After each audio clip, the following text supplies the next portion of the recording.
Welcome, everyone, to your second episode of the Softlock Podcast for January. I am one of your hosts, Jake, and joining me is the Pepperoni Meister himself, Jonathan. How you doing today?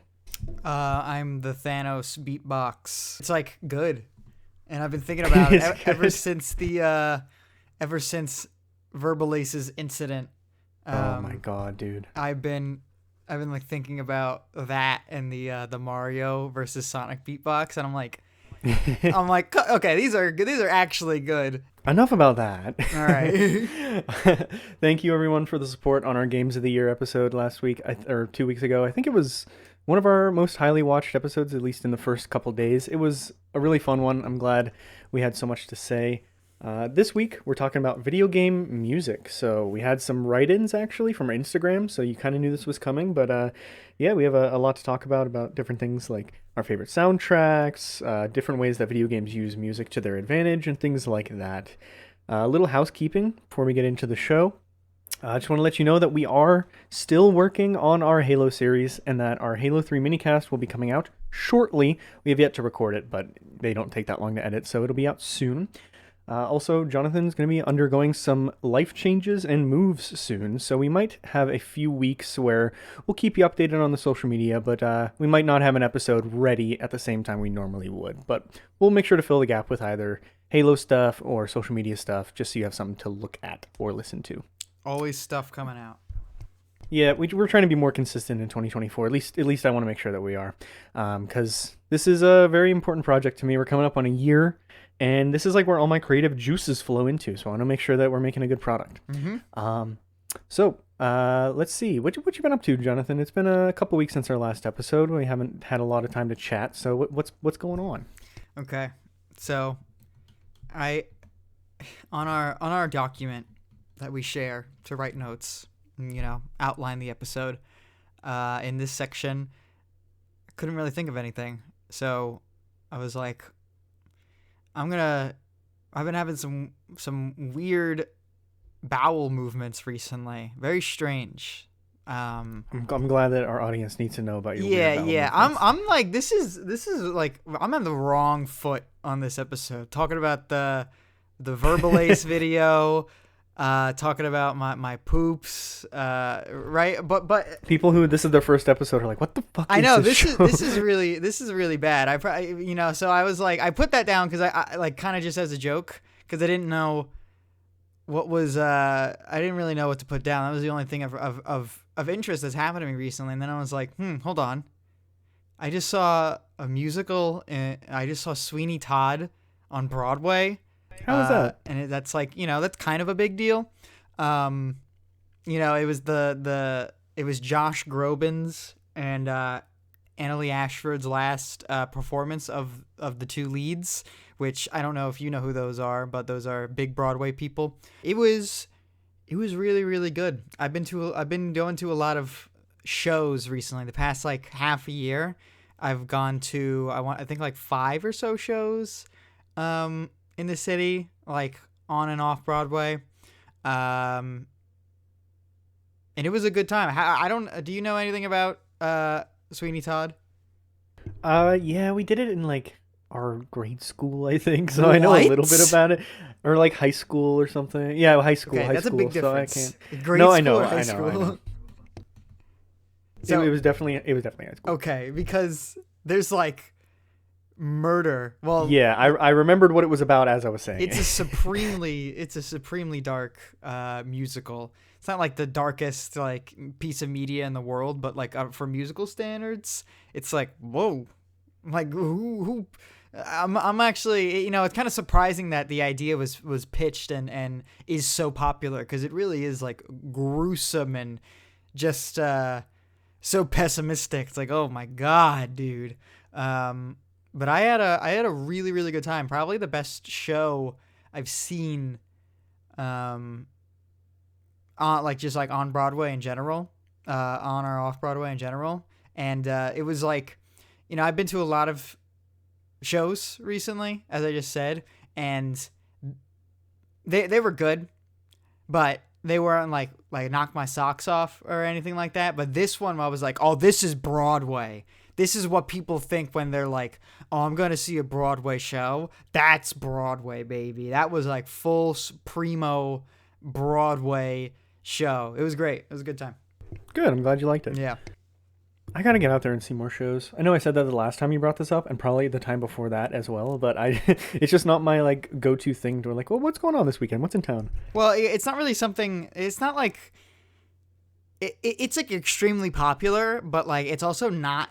It's restrictive because they're it's these live shows, and they're the big ones, the ones that everyone talks about, are restricted to a single city.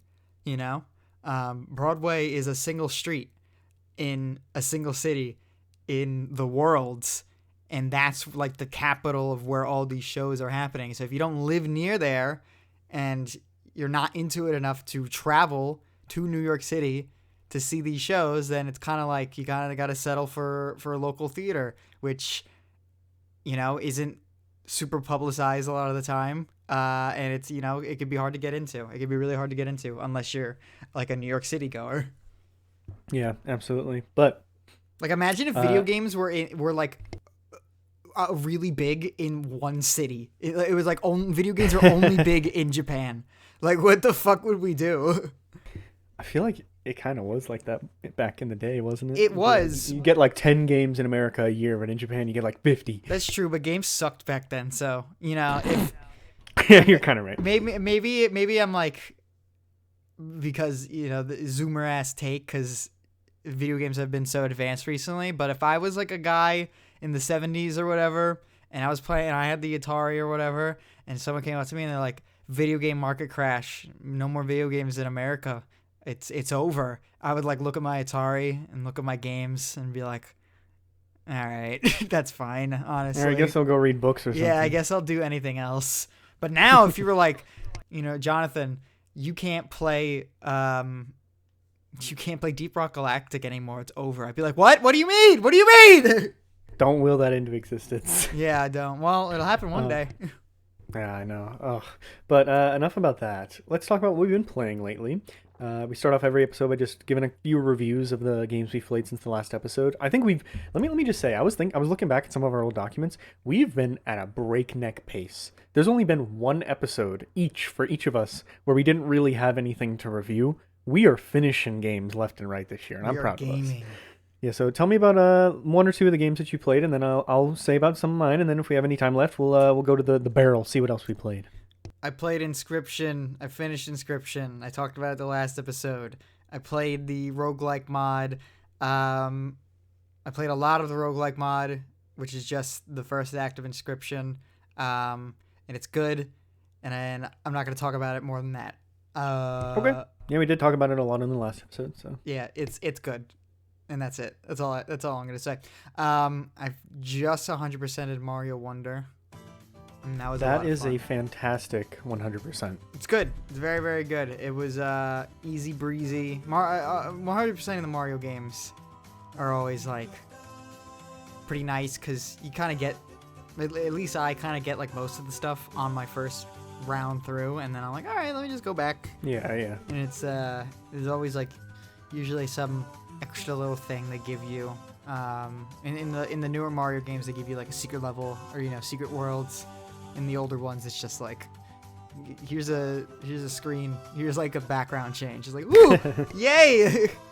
I know when you 100% it in Super Mario World, I just did that recently.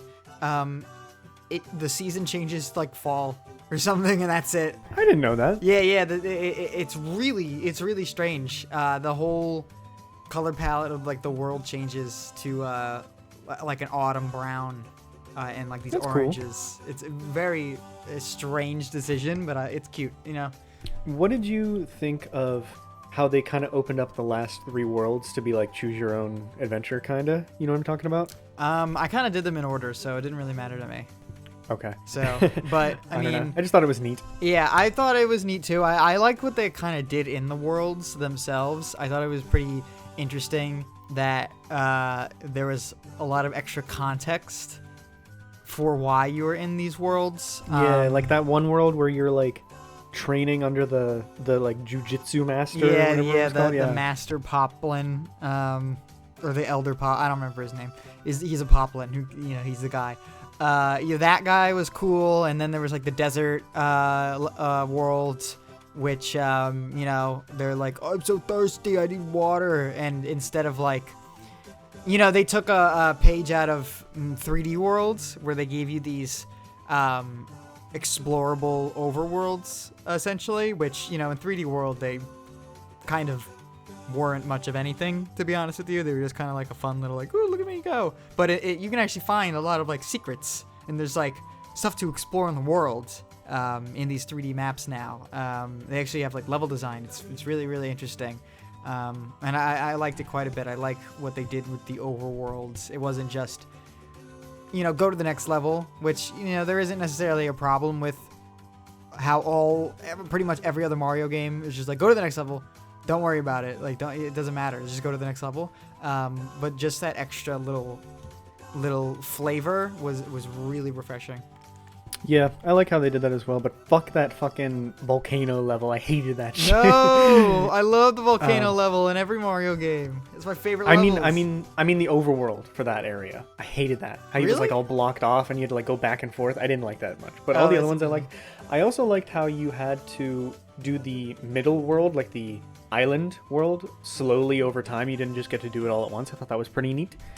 Oh yeah, the Petal Isles being like a central hub in a way was also a good move on like a gameplay part. It was nice to like come into the world and see like not like your effect on the world, because nothing really changes except for like the big cloud piranha plants like disappearing one by one.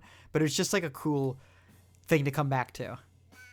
Yeah, I mean, whenever you're as good as 2D Mario, the only way you can really improve is by improving the stuff that isn't the 2D platforming, which is already phenomenal. Yeah. So I'm glad they're kind of hitting us like a third stride. I swear to God.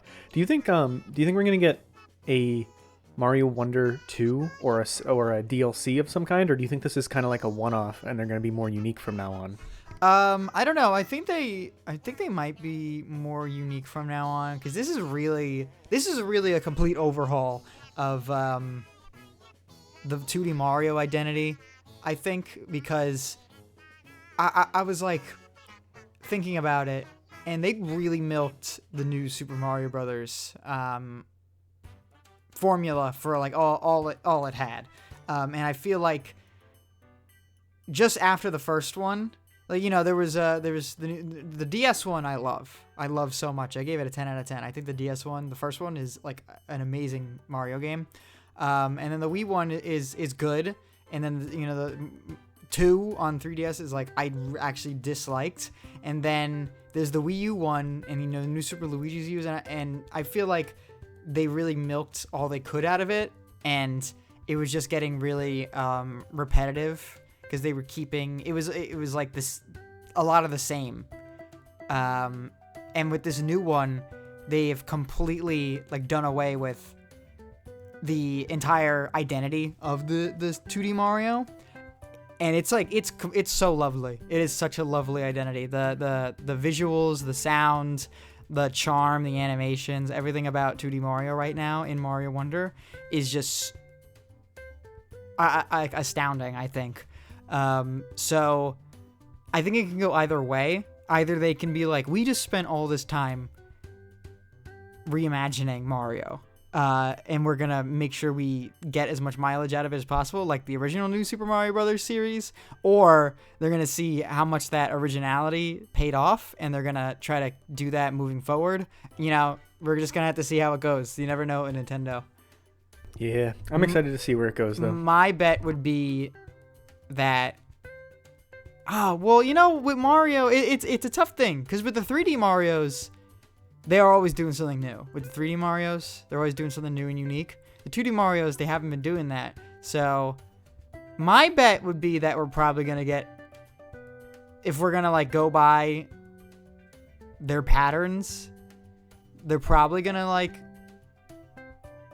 make a Mario Wonder like sequel-ish type thing. But you don't know. You never know. Yeah, I was definitely wanting more at the end of it. Like, it was a good 100%, but I could definitely do with more. I'm not burnt out on it or anything, so I'd be happy with whatever they give us. Yeah, I felt very satisfied. I was like done, and I was like, okay, good. Yep. Been thinking about replaying it as well, but I have so many other games to play. Yeah. So I actually got 100% as well in Alan Wake 2. Whoa. Yeah, I had no interest in getting the 100% in Alan Wake 1 at all. So the fact that that was like from the jump, I knew I wanted to get all the achievements, all the collectibles and everything in the second one. It just shows you how much they upped the exploration game this time around. Oh yeah. Yeah, I think I'm gonna recommend Alan Wake 2 to you, Jonathan, with a 1 thumbs up recommendation. Because as a sequel to the first game, it is like the greatest sequel of all time. As a game, it's really good, but it's not like fantastic. Like it made it to my favorite 50 games of all time list at number 50. That's where I'm dropping it. Hey, that's Like, that's good. Yeah, it's still really good, but it's just like, there's a lot of problems with it, but honestly the great parts of it make up for that. My biggest disappointment is that a lot of the problems I have with the game are the same problems I had with the first game. It's like they committed too hard to making it similar to the first one.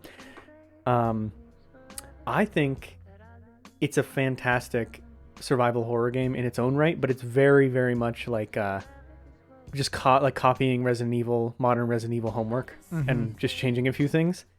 I've seen how there's like the two main characters, 2 games thing in this. Yeah, so like the Saga Anderson side of the thing is a lot more grounded. It's very like, Twin Peaks, True Detective kind of stuff. And that is definitely like a Resident Evil game with action combat coat of paint. And then the Alan Wake side of things is definitely a Silent Hill inspired survival horror, but with like way more action. When looking at footage of Alan segments, I was picking up some Evil Within, specifically Evil Within 2. I was like, this is reminding me of Evil Within 2 for some reason. Evil Within is probably a better comparison than Silent Hill, but I haven't played Evil Within, so I'm not entirely certain. But I think it's a lot more like action focused. But the world itself is very weird, and the puzzle solving is very like mind bending kind of stuff. So I think that's where those comparisons come from. You might have to jump on the Evil Within train at some point, probably after you're done with your Resident Evils, because those are a really good time. Both of them are a really, really good time. I am interested in them. Yeah, absolutely. I'm a huge fan of the first one, because it is just like a roller coaster from beginning to end. It's super batty. Yeah, it's great. I love it. It's great. Yeah, I love Hi-Fi Rush. They made that game. Yeah, very similar. I could talk like for hours about Alan Wake 2, so I'm just gonna give like one thing that I really loved and one thing that I didn't like. I think that as a sequel, this is what I want from sequels to old games. A lot of the times I feel like when we get these like modern sequels to old games, they do that thing where it's like, we got to make sure that new players can come in and play this no problem. So we're going to like cheekily reference the first game, or like build off of its lore, but not necessarily the events of the first game in a way. And you'll get like a nod and a wink, like Marvel point at the camera style reference to something that happened in the first one. But largely it's a different game. This one is straight up a sequel. I would not recommend anyone who didn't play the first game play this, but because I played the first one, I was like so rewarded, and I was so like happy to see what happened with these plot threads that they finally tied up, and how that all related to the gameplay as well, because it's like they take this mechanic from the first one and elevate it, and they take this visual cue from the first one and elevate it. I loved it a lot for that. Something I didn't love is so have you seen the combat in the Alan Wake sections? No. Okay. So in the Saga sections, it's very much just regular survival horror, like zombies walking. They're not zombies, they're taken, but they're just walking around, shoot him in the head, do whatever, hit him with the flashlight. The Alan Wake sections, the entire world is filled to the brim with these like shadow people, like think like background characters in like Persona 5, like just silhouette. Okay. And I'd say probably 1 in 10 of them is an enemy, but there's no way to tell which ones are just NPCs and which ones are enemies. So in a way, it's like a stealth game, because the only way to tell if it's an enemy or not is to shine the flashlight on it. But if you shine the flashlight on it and it's an enemy, it attacks you instantly. So you're more rewarded for just trying to sneak past the enemies. But this is a survival horror game, which means your character moves very stiff and not great for doing stealth. So a lot of the Alan Wake sections, I was dying a lot. I was frustrated. I was annoyed because I would just have to shine the flashlight and run out of batteries all the time. I don't know why they did that. I don't think it was a good decision. Interesting. That's unfortunate because that sounds like a pretty unique idea. It is unique, and I liked it at first, but towards the end of the game, when it starts to get harder, I was playing on normal, and it was giving me trouble because it's like just an overwhelming amount of enemies that you don't know, or an overwhelming amount of things on your screen, and you're not sure what to avoid and what not to. I see. But do you have any questions? Because I know you're interested in playing the second one at least, right? Honestly, no, because I'm kind of I just want to jump into it as blind as possible, because I really did fall in love with the soap opera ass narrative they were like putting together near the end of Alan Wake. Like I just like I really was so gripped by it, even though it was such like a funny and silly experience. I was just like it worked on me. So I'm kind of just want to jump into it blind and just kind of take it as it is, because Alan Wake 1 was not that good of a game. Like gameplay wise, I was not like strapped in going like, oh man, this is intense. It was like, you know, it was silly, but it was like, it was serviceable, and that's kind of what I'm expecting for 2, and that's kind of how I want to keep it for now. Okay, all right. I will say I personally had a lot better time playing this one than the first one, but I do think that just because it's the same studio, you know what to expect, but just everything's been a bit elevated. Right, yeah.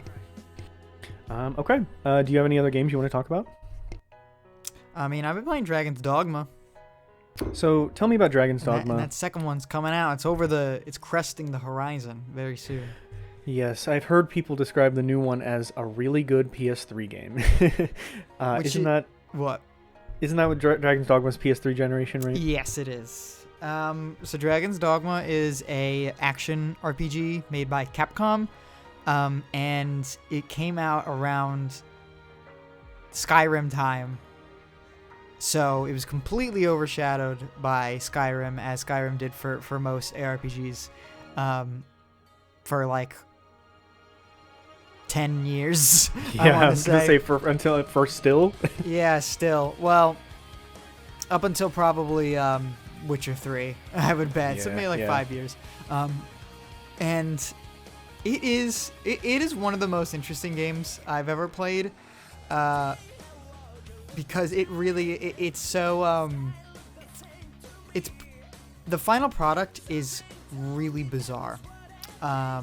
It is unlike any other action RPG I've ever played, because it has so many strange mechanics. It takes weird risks, and it is almost completely reliant on gameplay. And the gameplay is really, really, really good, but everything else just kind of falls by the wayside. And in a way, that's kind of like the charm of it, because so the gameplay is great because you have you have a team of 3 other something called pawns, and you have 3 of them, and you're the Arisen, you're the main character, and you can go through this fantasy world, this generic-ish fantasy world, and take on a dragon that's ripped your heart out, and you're gonna go get it back. And you're gonna get it back because why? Because you're the main character, and you're gonna do it. Very Dark Souls-y in that way, isn't it? Like the narrative. Kinda. I mean, I guess you can have a comparison to Dark Souls in that way, but it's really interesting because there really is, in Dark Souls, there's kind of like, there's a good reason why your character would want to do the things it does. They do. But also Dark Souls, there's no like your character isn't like a character, you know? Like your player character is kind of like just you. They don't really have like their own personality. They don't have their own relationships. They don't really do anything, and they don't express anything. They are just a vessel for you, and that's kind of it. In Dragon's Dogma, the main character is you, but they have a backstory. They have a very small, extremely small backstory. They have emotions and reactions, and I have like a presence in cutscenes and stuff like that. In Dark Souls, there's no role playing in Dark Souls. There's just like you make up your story of your own character in your head and then kind of roll with it. In Dragon's Dogma, there's also no role playing, but it's really weird because you can role play, but it's like completely ineffective because there's no room for it. You know, like you make your own character. Yeah. You make your own character, but there's no actual like decision making in any course of the game. Very, very small ways to decide your character.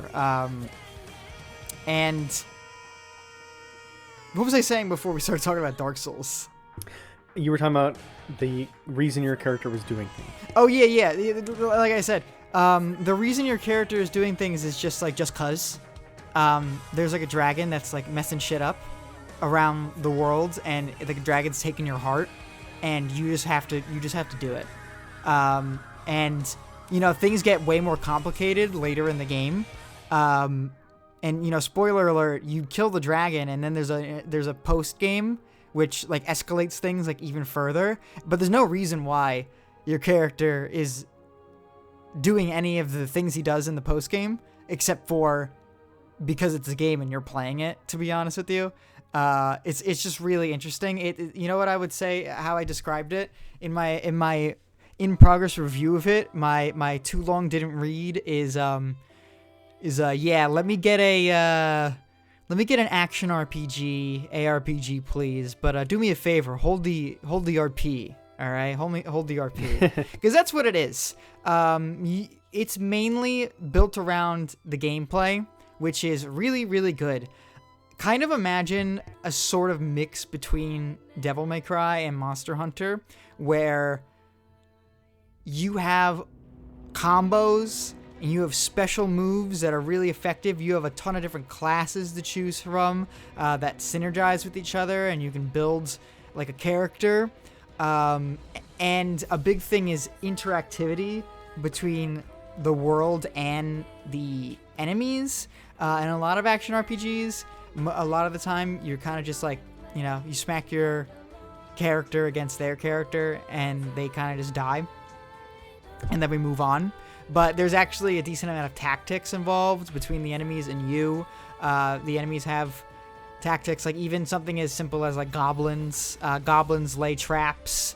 Goblins can grab your character, pin them to the ground, keep them away from your pawns to get them to not help you. But you have a lot of strategies for them as well. You can grab them and like restrain them, and your pawns can run up and do extra damage to them. They're afraid of fire. They'll run away from fire. And there's a ton of interactions between your characters and the NPCs like that for everything in the game. You know, Cyclopses. Sometimes you'll see a Cyclops just wandering around in the world, and sometimes they'll be running around with like a band of bandits. Like bandits will have tamed this Cyclops, and they put like this armor on him, and it's just like a ton of metal plates and rusted shields and shit like chained to him, and he'll have like a helmet. But you know, the Cyclops' weakness is his eye, of course. The Cyclops' weakness is its eye. But he has a helmet on that's protecting his eye. So there's a strategy in getting this armor off. You can run over to the armor, you can smack it a ton of times and break the armor off. Sometimes you have to do that. Or you can climb the top of the Cyclops and get him to like claw at you. And sometimes he'll like take his helmet off while he's trying to get you off his head. He'll grab his helmet instead and tear his helmet off. And then he has a weakness. You know, so there's stuff like that. Another really good one, last one I'll bring up, is like a Hydra. A Hydra's in this game. You know, it's a generic kind of fantasy world. There's all the generic fantasy icons: Hydras, Cyclopses, goblins, cockatrices, griffins. chimeras. It's very medieval,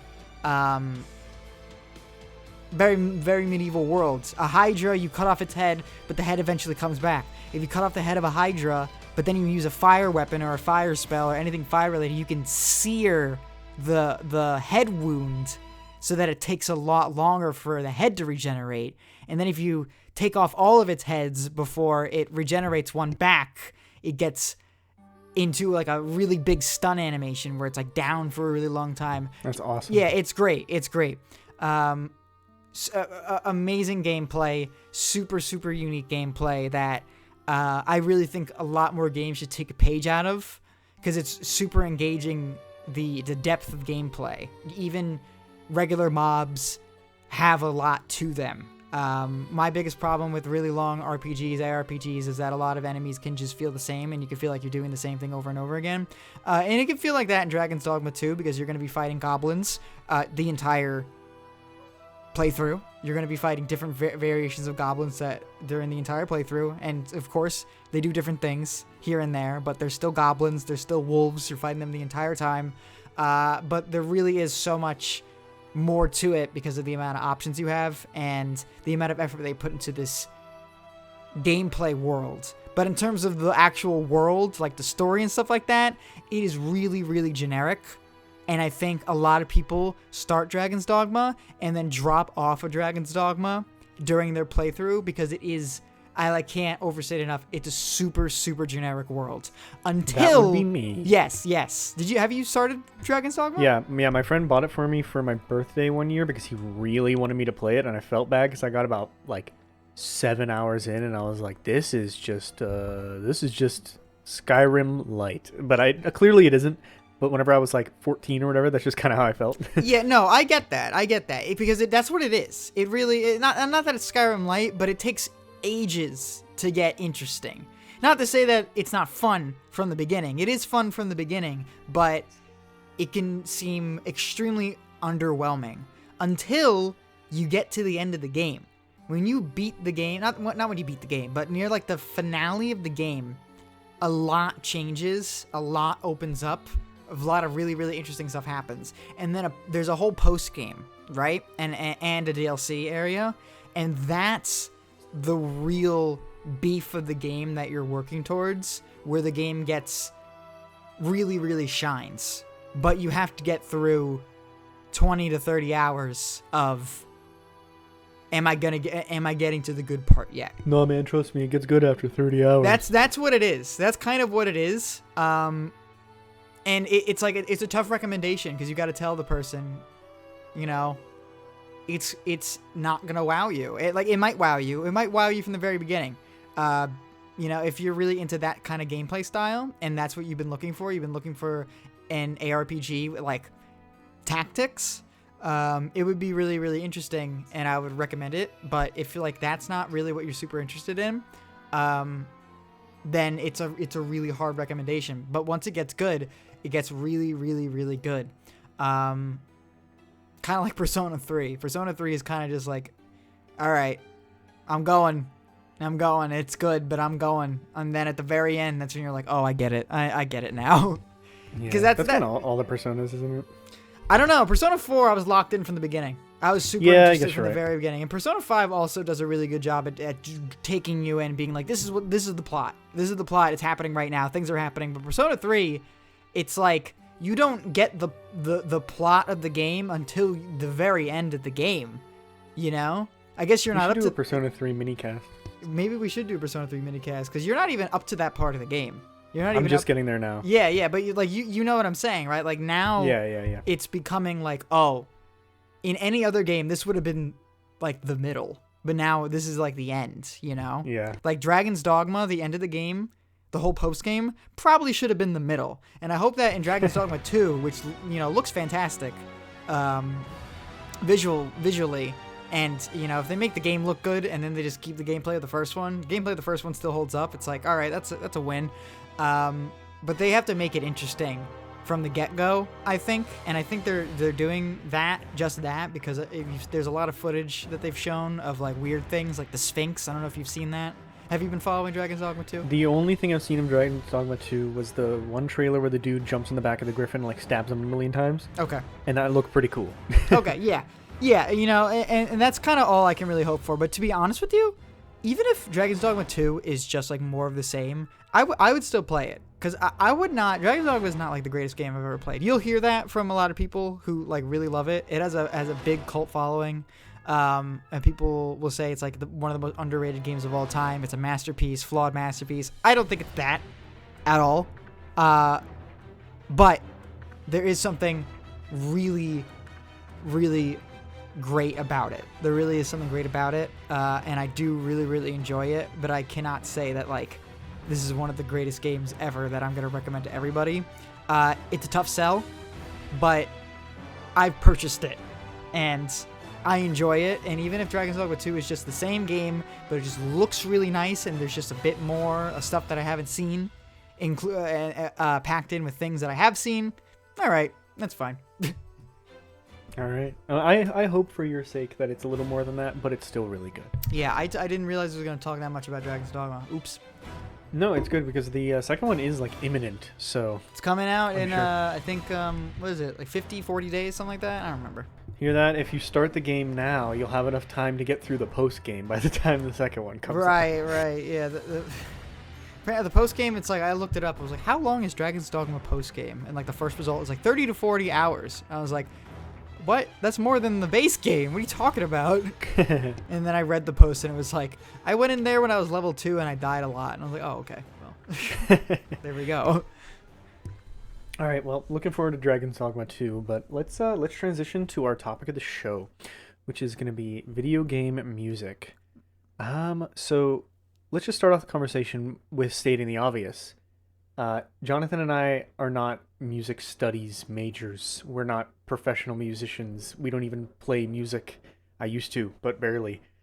So the drums, right? Yeah, I play the drums. So don't expect us to be, getting into our Duffy with like music theory and 4/4 time and codecs and all that shit. We're just gonna be talking about real good music. What's up? Funny enough, I was thinking about it. I'm actually one of like my family is full of musically gifted individuals. Like my brother and my father play a wide variety of like rock-esque instruments, and they're really good at that. And my cousin knows how to play the drums, and my other cousin has played like the violin and stuff like that. And I was just like, damn, I'm thinking back on it. I've tried a couple different instruments over when I was like younger, and maybe that was the problem. I tried instruments when I was younger, and I didn't have the discipline for it. But I'm just like one of the only non-musically playing gifted people in my family. I'm like, damn. It is very rewarding, but it's like Dragon's Dogma. Yeah. You got to put in like 100 hours of practice just to play fucking like Dazed and Confused a little bit right. Yeah. So, no, instead I spec'd all of my points into acting, on stage acting and cringe and musicals. But yeah, so we're not going to be talking about like music theory or anything for the most part. I think we're just going to be talking about music, the way it makes us feel, the vibes it gives us, and how it makes our games better. So let's just start this off with the obvious question. What is your favorite video game soundtrack and why? I think you should go first because Okay. It's going to be the answer that 70% of gamers have. You're right. I was making my list and I was like, all right, let me see. Let me look up like a list of like best music in all my games. Let me see. Top 3 are the top 3 that you will see on any music list on any website ever. My favorite soundtracks are the Persona games, the Nier games, and Earthbound and parts of Mother 3. So I'm gonna look it up right now. I'm just gonna type in on Google best video game soundtracks, and the second, okay, I just typed it in. Second thing that came up, Persona 5. I guarantee you that Nier and probably Earthbound are on most of those lists. Earthbound is down there, and Nier. Yep, there we go.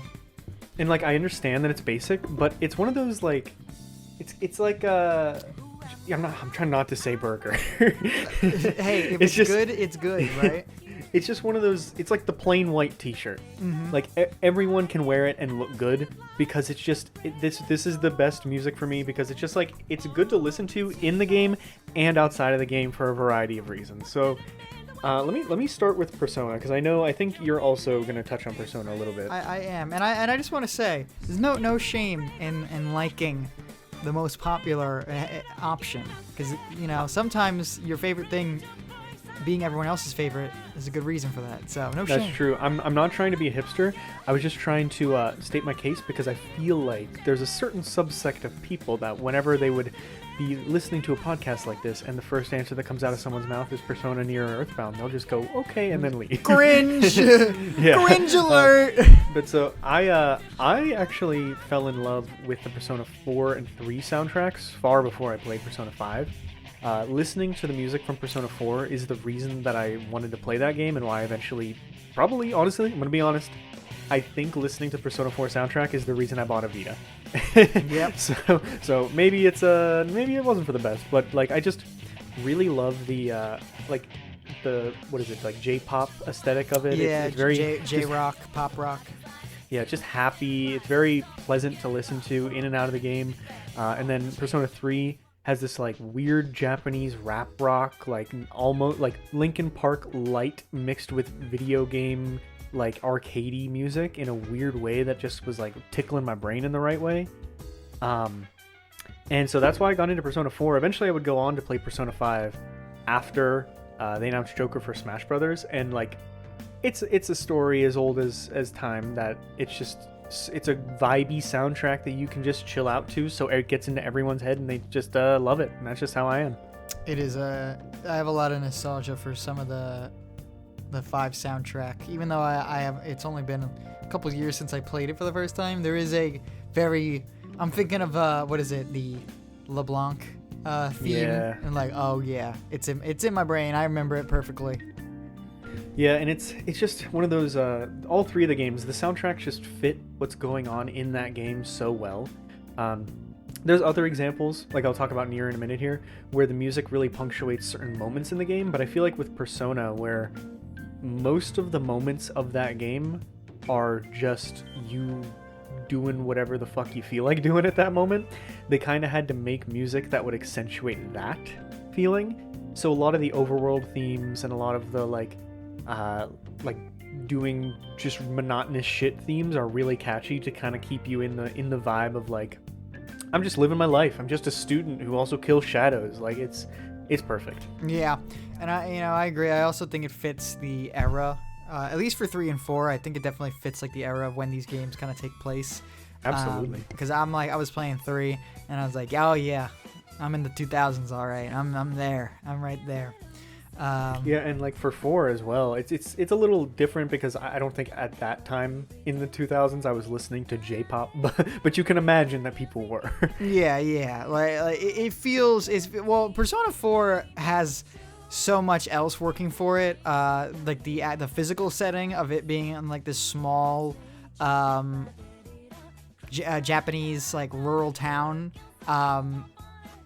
Like especially when I think of Persona 4, I think of like the summertime, and that's kind of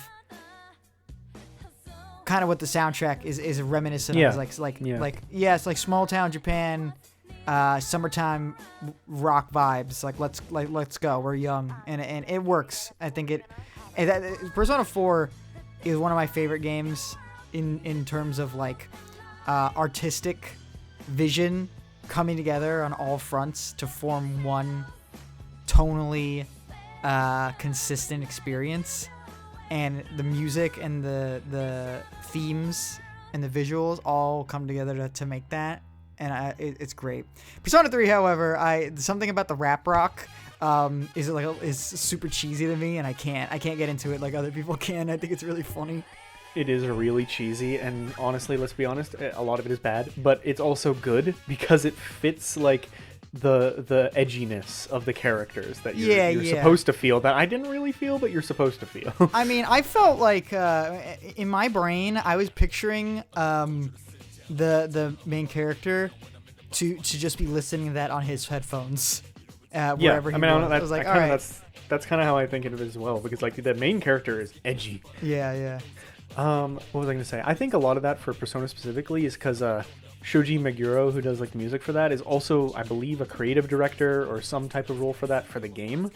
So I think what you're saying about how it's an artistic vision that comes together, I think the music is like probably not where they start, but the music is a key part of them like forming the rest of the game around it. Where a lot of the games, I feel like they just kind of have their creative vision of gameplay or story or both, and then they make music that fits that. Whereas the music was like a part of that for these games. Right. Yeah, and you know it's different for each game, and then in Shin Megami Tensei, they're like, it's all metal. Every single game, it's metal, baby. That's all we got, and it's sick as hell. All right, what's your favorite or one of your favorite soundtracks of all time? I'm gonna bring up the soundtrack that always makes me happy. I'm gonna start very simple. Super Mario Sunshine. As soon as I start listening to it, I'm like, all right, I'm dialed in. I'm a happy dude. I get that. Like I listen to that when I have a bad day. When I'm experiencing something traumatic, I'm listening to Super Mario Sunshine. I'm like, there I am on the shores of Delfino. Oh, that's one of those soundtracks where they took a swing with using weird instruments to fit the vibe, and they just stuck with it the whole time, and I love that. That was the big marimba. That's when Mario really got with marimba. That's when they really got with the marimba. They went crazy with the marimba, and that's been like the Mario instrument. It's like been a big Mario instrument for like over a decade since then. I still think of the marimba when I think of Mario, and I think, you know, when people are like Super Mario theme, they post it on like, I don't know, Reddit r/game music. It's like a dude or a pretty lady just going on the marimba and being like, I'm playing Mario. That's what gets like the Reddit gold, you know? I love the Mario Sunshine soundtrack specifically because as someone who's tried to play marimba before, that dude's going off in a lot of those songs, especially Delfino Plaza.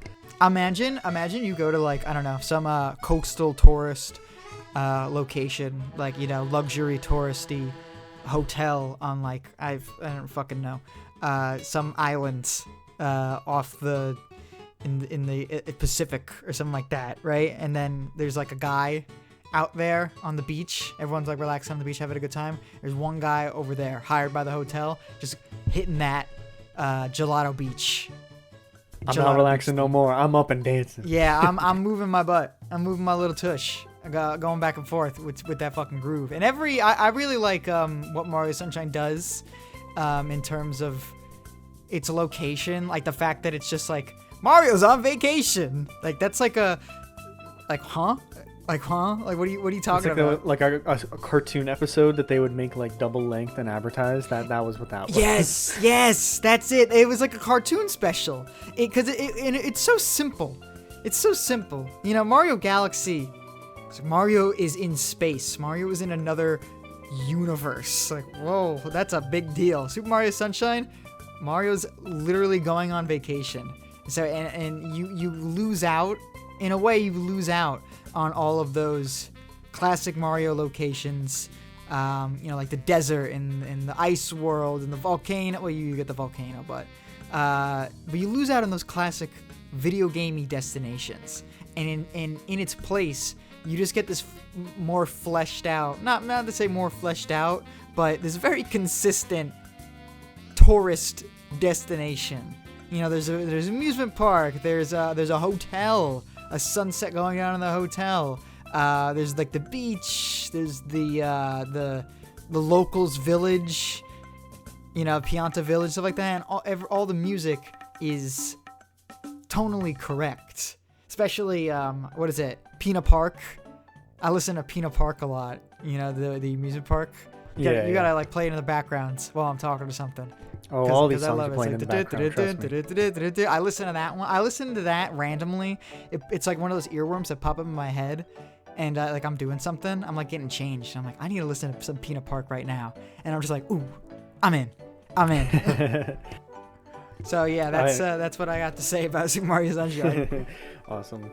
One that makes me happy and also makes me a little bit sad is Earthbound, which I love the meme that I know you brought it up before, where it's like video game has a weird song, people hate it. If it was in Earthbound, people would love it. Yeah. But like, it's kind of true though, because it's such a just a weird game. And I Right. know everyone likes to talk about how weird Mother is, but like it is pretty weird. And I just Earthbound was one of the first games I played. Let me rephrase. One of the first retro games that I played, because I have never really been that big into the SNES era, outside of a couple virtual console picks here and there back on the Wii. So that was one of the first games I played on the SNES. Well, I played on my 3DS, but you know what I mean. Yeah. That I was like, wow, wait, they're like they're cooking. Like something's going on here. I eventually looked it up, and it's like, the SNES finally had a good sound chip where they could have a bunch of different layers of music going on at once. So they actually used harmony. They actually used like echoing and sound effects and things like that, and reverb, to make the songs just sound not more realistic, but more full and more like robust than some of the songs you would hear on early SNES or NES games. Yeah. So my idea of like quote unquote like chiptune or retro music was elevated by Earthbound, because I actually felt like full music coming through, and I've always loved it for that. I agree, and I gotta say, Earthbound is one of the good examples of an RPG with first of all, multiple battle themes. A lot of RPGs, even modern RPGs, have like one battle theme throughout the entire game. Persona 5, I really like Last Surprise. But when I'm 100 hours in, I'm in the final boss, and I'm hearing Last Surprise again. I was like, God damn it! I don't want to. I don't know. Did anyone else feel like that? Because I was really. Oh yeah, absolutely. Especially because Last Surprise is a really long intro. It's like a 40-second intro before it gets to like the chorus. And by the end of the game, I was like, oh my goodness gracious, this is a lot. I think any long RPG will do that if they don't mix up the battle theme. That's why I like the Xenoblade games, switch it up and things like that. I know some of the more modern, like the 15 and 16 Final Fantasy, switch it up a little bit, right? Yeah. And even Persona 4 has two battle themes, one for a regular battle and one for an opportunity attack battle, which is nice. But a lot of RPGs just simply don't have multiple battle themes. They'll have like a regular battle, and then they'll have like a boss, and some bosses will get their own battle theme, but you're really stuck with one the entire time. And they can be orchestral and adventurous, and you're gonna listen to that the whole time. Earthbound has a ton of different battle themes. Four battle themes, and then a boss theme. I think it has like 6. I think it has like 6 or 8. Yeah, like regular battle themes. Yeah, because there's like battle against a weird enemy, yeah, battle against a strong enemy, stuff like battle that. Battle against a metallic enemy, battle against like a scary enemy. There's like weird based on like the attributes of the enemy, and they're all groovy. They're all like really like not like I'm thinking of like Dragon Quest. Dragon Quest, there's like a ton of horns and violins. And you're like, yeah. Like, you're gonna fight the slime, baby. But in this one, it's like fight the policeman who has a mushroom on his head, and you're hearing like a yeah, like you're hearing like silly beats like that. Like it's just groovy. It's groovy, especially what is it? New Age retro hippie, which is just Johnny Be Good, I think. Yeah, it's just Johnny Be Good. Yeah, it's just the beginning of Johnny Be Good, which is really, really funny. And then the rest of Earthbound is like American towns, and they have themes that like are reminiscent of that. I'm with you on that. Yeah, and you get like the snowflake theme for the winter time, and it like really feels like Christmas. You get like the zombie song that's actually kind of spooky if you listen to it alone in the night. I love it. I think you know what you should do? You should listen to Dwayne and Brando's Earthbound album. Do you know who Dwayne and Brando are? No, I do not. They are. I think they're done. But they were these guys who did these musical albums, like hip hop rap albums of video game soundtracks. And they've done games, like Mega Man and like Castlevania. I haven't really listened to those, but I have listened to their Earthbound album. And they take tracks from Earthbound, and they modify them a little bit. They add like some heavier like beats and drums and stuff like that. And they rap to them and tell this like story of Earthbound, in like a funny way. and it's like legitimately really, really good. I genuinely think you should. It's on Spotify. You should look it up. It's Dwayne and Brando Earthbound. Okay. It's great. I will. I'll do that after this. I'm like actually. Usually, a lot of my recommendations are like just listen to it if you want to. This is like something that you should do as soon as possible. It's a lot of fun. Okay, I will. Yeah. I will. Tell me about your next favorite soundtrack. I'm gonna go with Sonic Adventure 2, and we talked about this a little bit when we brought up the topic. I don't know if you remember what I said. Yeah. No, I mean I do, but tell the audience. Yeah. Sonic Adventure 2 is really. I had this discussion with our roommate Greg. He was like, "What has a better soundtrack? Like who's musically better, Mario or Sonic?" And I was like, "That's a tough question, but I think I'm gonna have to go with Sonic." Which is a wild take. Sonic, the Sonic soundtracks, and when I think of like the Sonic soundtracks, I just mean like, the one specific era of Sonic, which is like kind of like the GameCube era. Sonic Adventure, which is also crazy because Sonic 1, 2, and 3 have way better soundtracks. Oh, I big disagree, I must say, because have you played Sonic Adventure 2? No, I've heard the music, and it's I get it. that. I get why you like it. I've also played Sonic 1, 2, 3 and Mania, and I like that a lot more. Yeah, I guess. I just think Sonic Adventure 2 does something really interesting with this music, because first of all the music is actually like genuinely good, and it's really has a very, very wide appeal, because it tackles so many genres. Sonic Adventure 2, you play as 6 characters throughout the whole game, and each character has their own musical genre that is attributed to them. Sonic is like hard rock, Tails is kind of like pop rock, Knuckles is hip hop, Shadow has like grunge type, like industrial not industrial, but like sort of grunge, underground type rock going on his way. Eggman, I don't really know what to say his genre is, to be honest with you. It's like penis music. No, it's not even. It's like It's evil villain music. That's what it is, I guess I would say. But it's still pretty good. And Rouge has spy jazz, and it's like really effective spy jazz, like some shit that you would hear in some James Bond-esque movie, I would say. It's very, very, very effective. And each character having their own musical genre is great for adding to their own identity, I think. And I've played the Sonic Adventure 2 soundtrack to just people in my life, just like in passing, like, oh, I'm on a drive, it just comes up, we're listening to this, or me and my friend are studying or putting something together, and we're listening to it, and I've had multiple people be like, "This is really good. What is this?" And I was like, it's from a video game," and they're like, "Huh? It's from a video game?" I'm like, yeah, it's from it's from Sonic. And, I'm like sweating. I had to do that to my dad. My dad was like listening to like Keys to the Ruin. It's like that one level in Sonic Adventure 2 when he's in the pyramid, and he's like, "This is really good. That's an amazing riff. What is this from?" And I'm like, "Sonic Adventure 2?" And he's like, "This is from a video game?" I'm like, "Yeah. This isn't the 70s anymore, Dad. They have real songs and music in these games." And that recently, no, you go on. I didn't mean to interrupt. Recently, last time that happened was like over a year ago. Our friend Taizo, name drop our boy Taizo.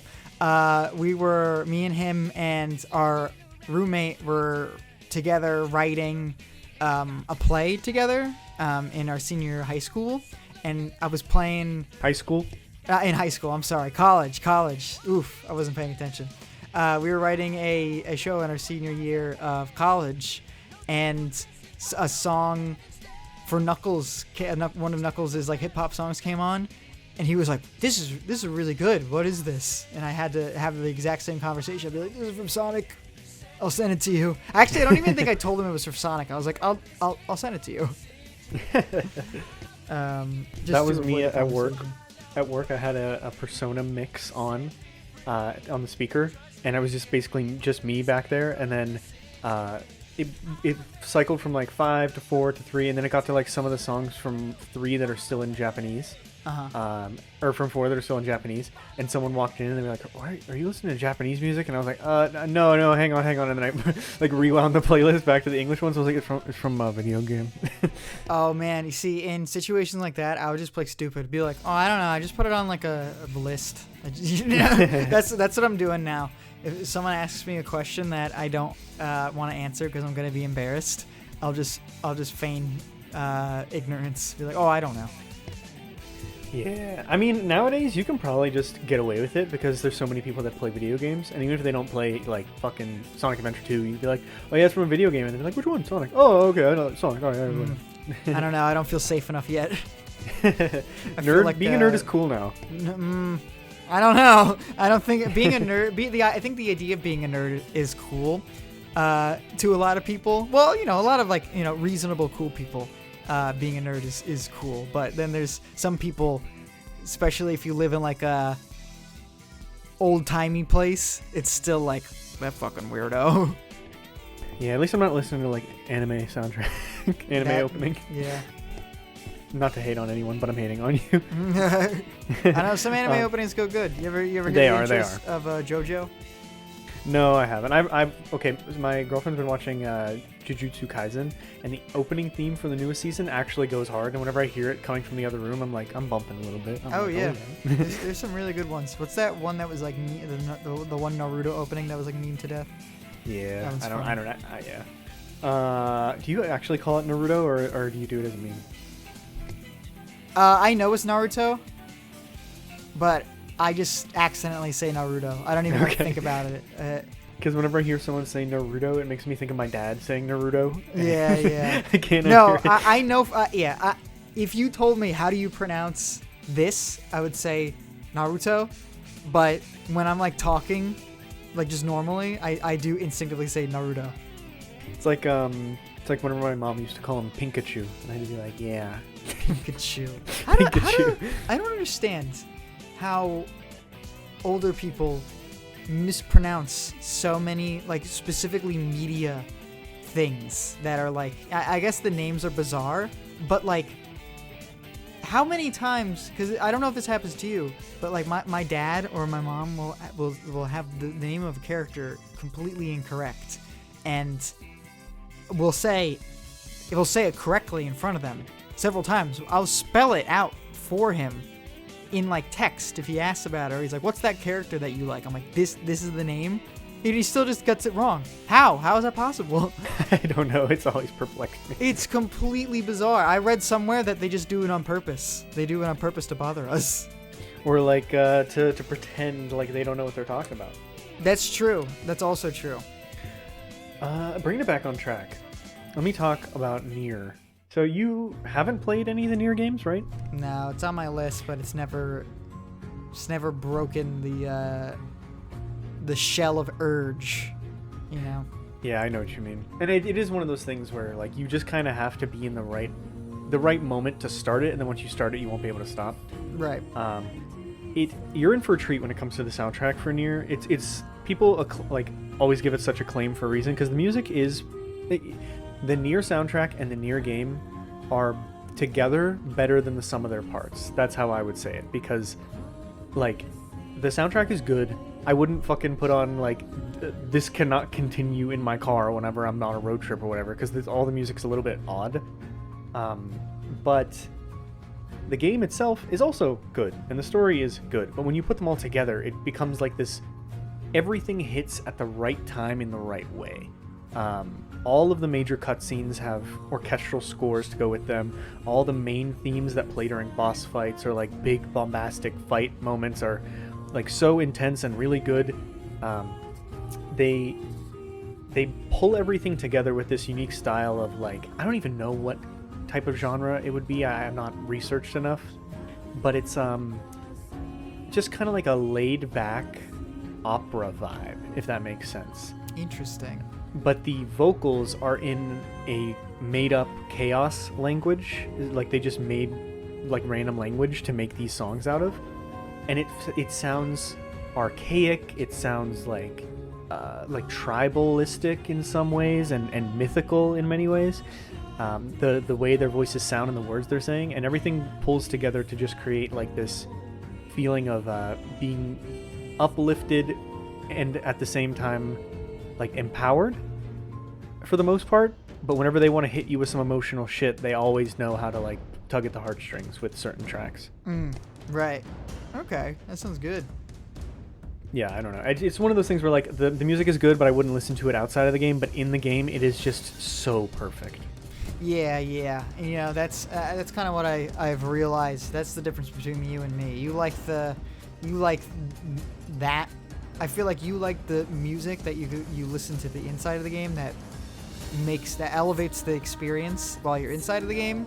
I think you like that a lot more than the songs you can listen to outside of the game. Meanwhile, I am a big fan of the songs you listen to outside of the game, you know?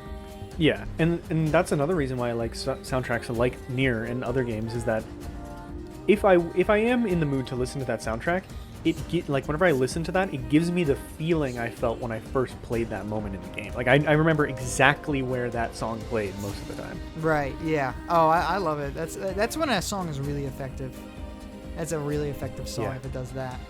Like Piranha Plant March from Mario Wonder. I fucked up on my first run of Piranha Plant March. I killed all of them, and then it was silent, and I was like, oh, well, what do I do now? But tell me about your last favorite soundtrack. I won't harp on this too long. It's Pizza Tower. Welcome back to the Pizza Tower podcast. Of course, it's Pizza Tower podcast. What can I say? It's an extremely catchy soundtrack. Every track has a unique tone that fits with like the level that it's in. I've been listening to it outside of the game. I probably listened to it the same amount of hours that I have played Pizza Tower, but that's not true. But that'd be crazy. But I've listened to it. I've listened to the whole soundtrack, like beginning to end, on like 4-hour car trips. And be like, all right, I'm gonna listen to Pizza Tower, and I'm like, I'm grooving. You know when you're in a car and you probably don't do this, but when I'm in the car and I listen to a fucking groover, I'm like gripping the wheel. I'm like doing a little like dance shake because I'm driving, so I can't actually dance, but I'm like fucking vibing.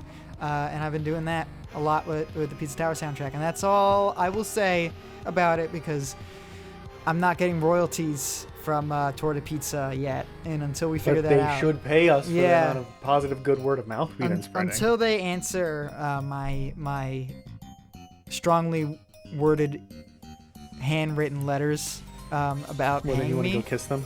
About why I want to go kiss them and paying me for advertising their game to our friends. I'm not going to talk about it anymore. But I will give a slamming shout out to the main Final Fantasy theme. Yeah. Nobu Uematsu goes hard. You can't go wrong. But like specifically like the main one, like the one. Like that's great. The prelude or the prelude, yeah, absolutely. Yeah. That's like, ooh, that's probably one of the best songs I've ever heard in video games. Like, I think it sets the tone for what Final Fantasy is better than any song for any other game, I would say. Yeah, and it's like unique too. It feels so. I don't know. There's something. It's magic. It's true magic. Oh yeah, and it never gets old. It never gets old. Yeah. It's almost 40 the same years. 8 notes over and over again. Exactly. It never gets old. It's almost 40 years, and I still love it. Okay, so let's talk about the way that games use music in unique ways that other mediums can't, or that most games just don't. This can be either, however you interpret it. I was thinking, how does a game use its music well? How does it have certain songs that punctuate moments? Or how does it do stuff with technology to make music even better? However you want to talk about it. I'm going to start off by talking about Minecraft, which, the Minecraft soundtrack gets a lot of love for good reason. But I think a lot of people just love it because it's super relaxing. But I revere the Minecraft soundtrack for doing something incredible, which is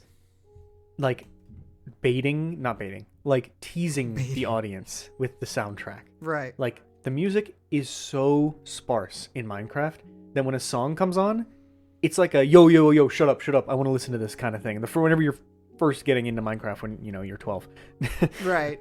you're like, yo, dude, new song, shut up, let me listen, and then it's like do. It's just like this relaxing little song. But also half the soundtrack is locked behind CDs, which are like impossible to get in the fucking game.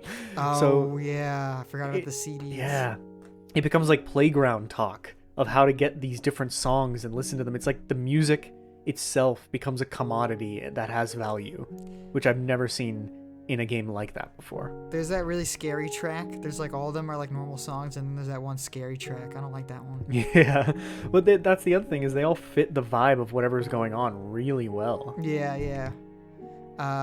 Yeah, I think the way that it never plays any music, and in the off chance that it does, it's like a moment, and then also how they lock half the soundtrack behind CDs. That's what I'm saying is like unique about Minecraft. I also want to bring up, I guess this might be a little bit of a stretch because it's not really music; it's more of a sound effect. But you gotta you cannot talk about Minecraft music without bringing up the scary cave sounds. The cave noises. Especially that one specific cave sound. Wow. Yeah. Play it right now.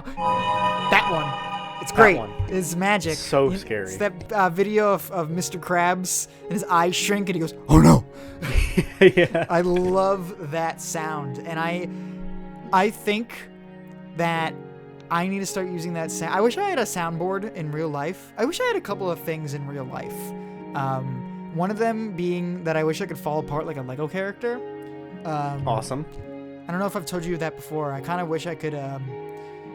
I kind of wish I can Lego Obi-Wan like and fall apart into Legos and then like go back up, just like when something cringe happens. Wish I could do that. Also wish that when something vaguely uncomfortable happens to me, I can hit that sound. Yeah.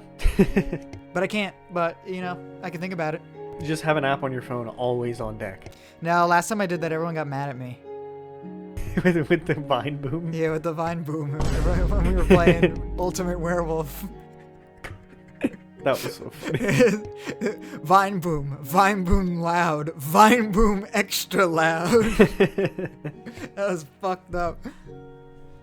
Oh, man. Yeah. All right, let's bring it back. All right, yeah. Tell me about your observations. One of the most unique uses of music, I think we're going to talk about Rhythm Heaven at some point in this episode. Probably later. But rhythm games, yeah, it's unavoidable. But rhythm games obviously have a super important use of music, being that the game is built around the music. And one of the most interesting games that is also a rhythm game is Crypt of the Necrodancer, because it is an amalgamation of genres that should not work. It's a rhythm game, but it is a dungeon crawling roguelike rhythm game with an EDM soundtrack. That's like, say that to a medieval peasant and they would burn you. Say that to my dad. He'll burn me. Say that to your dad and they would burn. They'd be like, "What the fuck are you talking about?" They would disown you. And that's what it is, and it works pretty effectively. I'm a big fan of the Crypt of the Necrodancer soundtrack. It is like full on, like as EDM as EDM can get, full vibe, full hype. I like the way that the floor becomes a dance floor. That is pretty cool. Yeah, that's just great. Have you played Crypt, right? Yeah, I have played the game a little bit, and I'm gonna be honest with you. I think one of the reasons I can't stick with it is because I don't like the soundtrack. Oh man. I respect them going for the EDM vibe. I think that's like really unique, especially because the game itself is not like cyberpunk or like tech. It's literally just like medieval dungeon crawling. So that's a really cool thing that they did. But the moment that you switch on synth voices, I can't do it. It like sounds so terrible to me. Oh no! What do you mean? You're talking about the shopkeeper? Anything like any of the songs that have the synth voice, like it ruins it for me. Oh, I actually don't know what you're talking about. The synth voice. The only synth voice I know is the shopkeeper. Maybe that's all it is. I'm only thinking of like one specific song that I always hear, but like it's the one song that I always hear whenever I look up that game soundtrack or whatever. Yeah. It's the only one I remember from playing the game, Oh, so it clearly left an impression. That's a disappointment because I think the shopkeeper is really funny because you don't even hear him for most of the game, like for most of like the game, pretty much, because you're doing your own thing. You only hear his voice when you're approaching a shop. So randomly you'll be like fighting enemies and you'll take a step towards the shop and you'll hear just a guy like belting out like a like opera ass note. You're like, oh, there he is. There's the shopkeep. He's great. I think it's funny. But yeah, you're right. It is like the super I've heard that specific synthesized voice so many times in other media, but it's like so funny to me. I am excited for Rift of the Necrodancer though, because they're definitely taking a lot more of like a like pop dubsteppy kind of vibe rather than like house music, which I think is a little more my vibe. Right, yeah, I can get that. I don't really know. Rift of the Necrodancer did not blow my booty cheeks off, so I think I'm gonna have to wait until it comes out to see how I feel, because Crypt of the Necrodancer, that soundtrack got me in. I was so vibing with that. Yeah, but no, like you said, I think just choosing EDM was an inspired choice. Yeah. It makes sense why it works. And it's what is it, Danny Bartowski? Yeah, that guy. Baranowski or something. Baranowski, yeah. Isaac guy. Yeah, he's done a lot of soundtracks, including Isaac. Sometimes I'll be playing a game and be like, "This is a really good soundtrack. Who did the music?" And it's him. I'm like, what? What do you mean? He's still working? Oh, what is this guy doing? He's not like a millionaire already? Goddamn. I mean, I'm happy, but I'm just like, it's like what's that like one celebrity that you keep seeing everywhere? You're like, who did this voice? Oh, it's this fucking guy? I can't believe it. Yeah. That's him for me. Troy Baker. Whenever. Oh, man. Troy Baker is Indiana Jones, baby.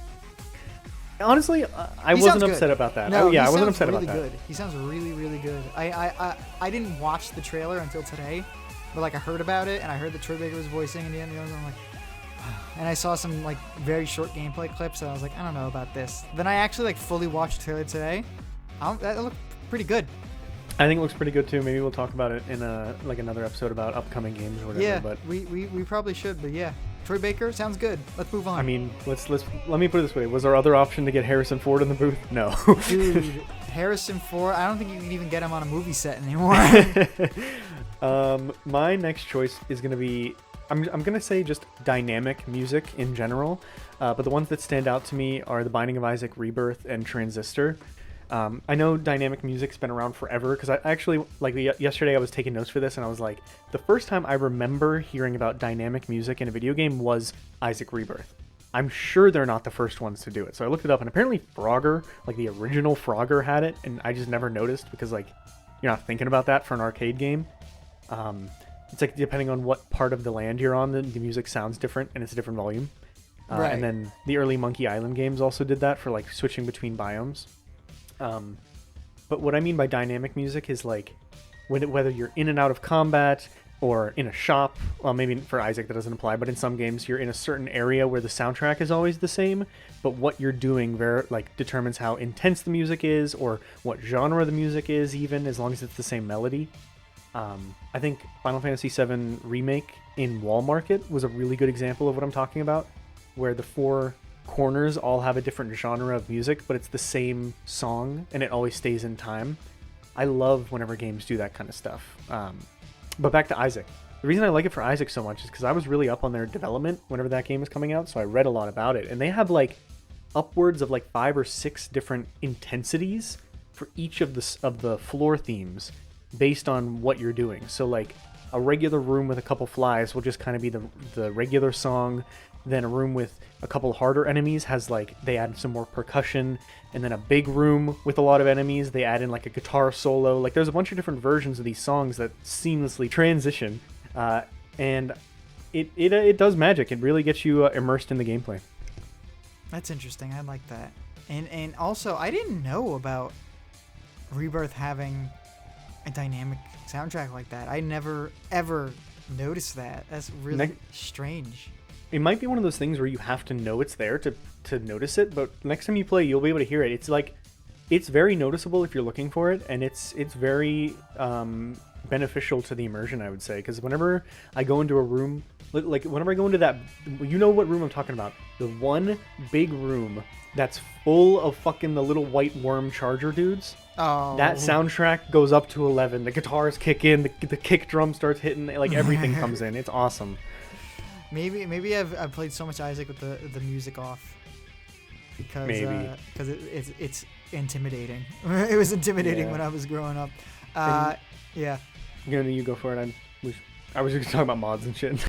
Oh, I was gonna say, when I think of dynamic soundtrack, I think of Mario because whenever you hop on a Yoshi, they add some funny little drums, some little bongos, and in Mario Wonder they what is it? They added a horn or something when you're the elephant or something, right? They added like a new instrument when you're an elephant. Oh, I didn't even notice. Yeah, they added an instrument when you're an elephant, and it's funny. That is funny. Yeah, that's it. Yeah, I love dynamic soundtracks. I think it's a really cool feature that more games should implement. I agree. I 100% agree. All right, what do you got for me next? This is a small one, but Hotline Miami, I think, is a really unique use of music, because from what I can tell, the music they use in Hotline Miami is like a jukebox musical type. You know, the music was not made for Hotline Miami. The music has already existed, and then they just put it into the game essentially. And I think they did I think there are a few tracks that they made for the game, but maybe not all of them. Yeah, I don't think all of them, because it's made by a variety of different artists. Yeah, I know. And the reason I say that is because I was looking up the music recently for the Game of the Year episode, and there was one track where I was like, oh, in the description it said like created for Hotline Miami, even though it was from an album that like had songs that weren't for it. So I don't know. Right. Okay, yeah, so that makes sense. But yeah, I really like the Hotline Miami soundtrack, but it isn't music that I would listen to in real life, you know? Yeah, it is very much club music. It is club music, and I'm gonna bring up this story that is funny, but it's like it's a Jonathan Youth cringe story.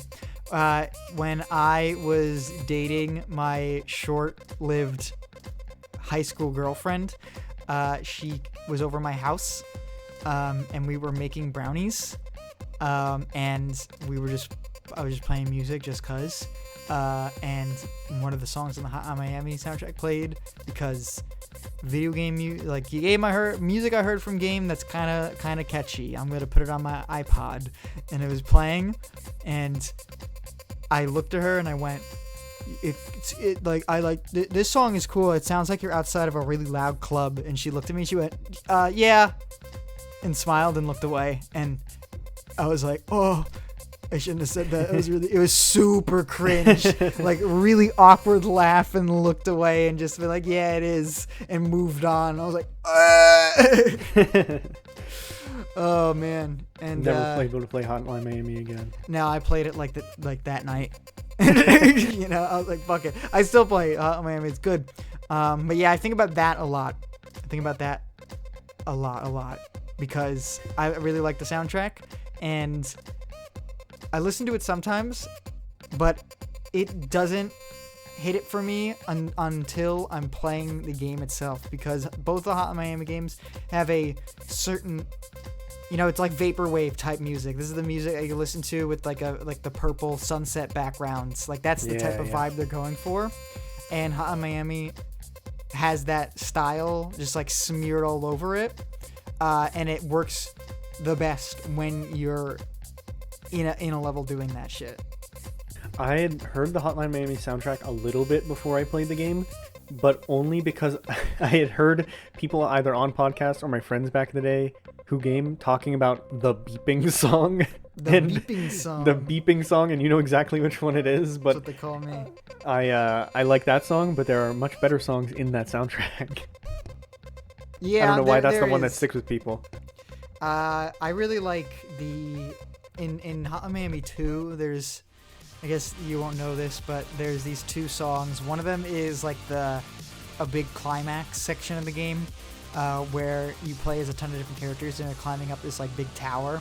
And it plays. I know the name of the mission is Death Wish, and the song that they play during that is really really good. Don't remember the name, but there's also another song that plays during a flashback. You play as one of the characters in Vietnam, and it plays. I think it's called The Way Home or something like that, and it fits the vibe really really well. And both those moments stand out so clearly in my brain because of these songs. See, I'm not crazy talking about the music in the games accentuating the moments. Yeah. No, I never said you were. I'm just saying Pizza Tower has funny ass music. That's it. It is vibey. Yeah. Yeah, no, I'm excited to play Hotline Miami 2, and the music is definitely a part of it. Like, whenever I buy a game nowadays, I'm unironically considering how much I'm going to like the music as a main selling point. Yeah, I get that. I can kind of like tune out the music if it's bad, so I'm just like, unless it's like fucking penis music. Penis music. In which case, that's kind of funny. Like the worst video game song ever from the Spider-Man game. The Spider-Man, that Coney stream. Oh my god, that was so funny.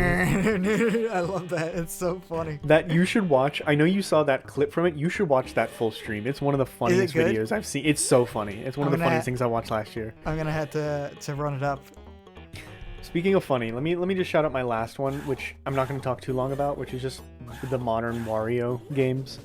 Their just commitment to being fucking weird is incredible. And there's so many videos about Wario Land 4's music because it does a lot of very weird and unique stuff. Like very talented musicians worked on that soundtrack to make it like their dream soundtrack. For a lot of complex music theory stuff that I won't even begin to pretend like I understand. But also, when you run fast, music go fast, and when you go slow, music goes slow. So that's real as shit. That's all I need, really. I Plus love their use of sound effects. Yeah, I love their use of samples, like vocal samples. So there's that one song where there's just a woman just goes, "Hello there." It's like, what? Hello there. Like, that's Pizza Tower. Yeah, that's in Pizza Tower too. But I know it's in like the beach song. Yeah. I'm like, what? Yeah.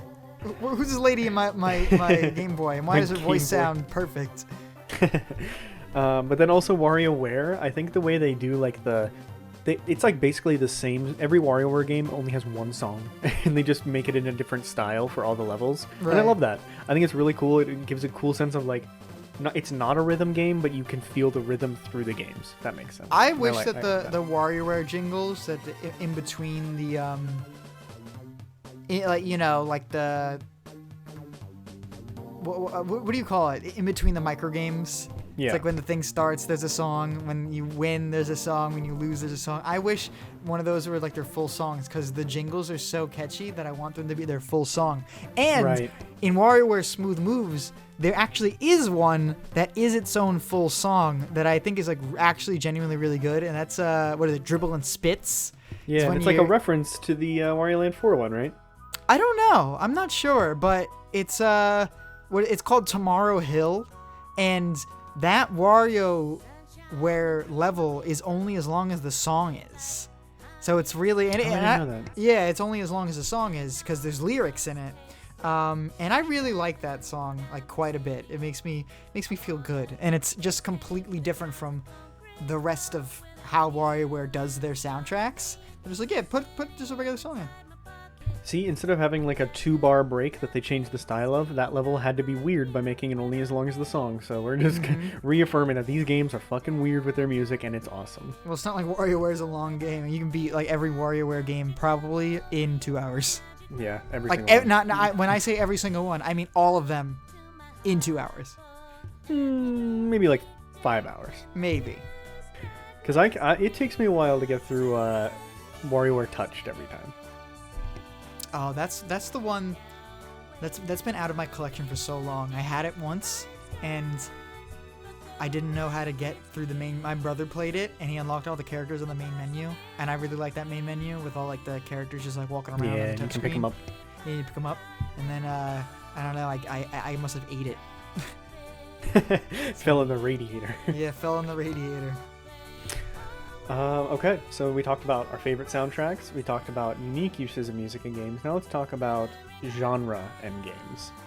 I don't really have anything like too prolific or long-winded to say about this. I just think it's really cool whenever games and series like really stick to a unique genre. So whenever you hear, like, let's say a trailer comes up, it's completely black, and then you hear like fucking like really really heavy metal, you know it's going to be one of the new Doom games. Like it's not going to be anything else.